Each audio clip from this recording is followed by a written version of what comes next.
Wow, my electric bill is only $68. These energy efficient products are really paying off.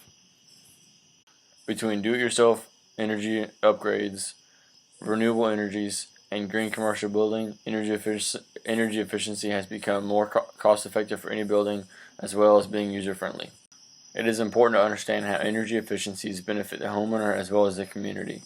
Today I will talk about the different ways energy efficiency can be incorporated into buildings we use daily, renewable energies, and commercial buildings that are going green.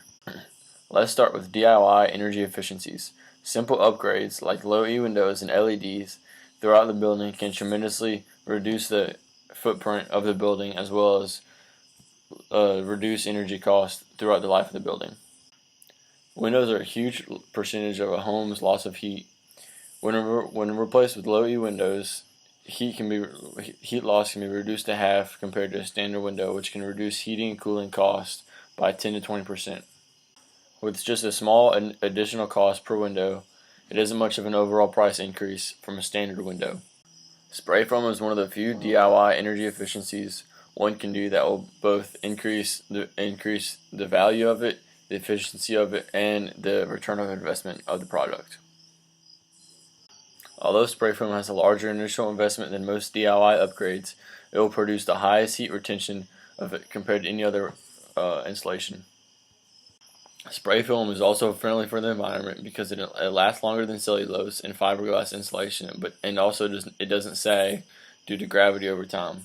Now that we understand the basics of DIY improvements that can be done for buildings, we can discuss renewable energies for those looking for an extra edge or improvement above the status quo. For someone that already DIY upgraded their house or building, the next step is renewable energies, which is energies that can be self-sustaining, that can make the building become off the grid. Solar panels are a very media-friendly option nowadays. Many schools and companies have adapted this technology to support their energy consumptions. Geothermal energy is harnessing the Earth's core temperature and integrating the hot or cold into the building you're trying to climate control.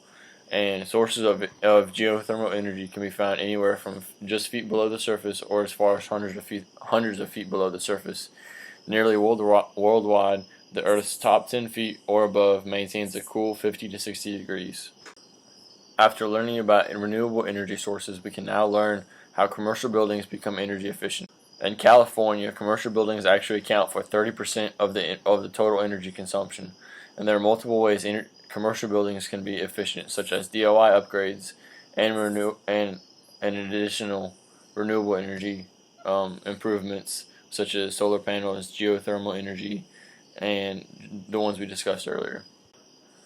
Another technique that can be used for energy efficiency is a thing called daylighting, and that is directionally placing the building as far as north, south, east, or west to bring in more heat or sunlight as the day goes on.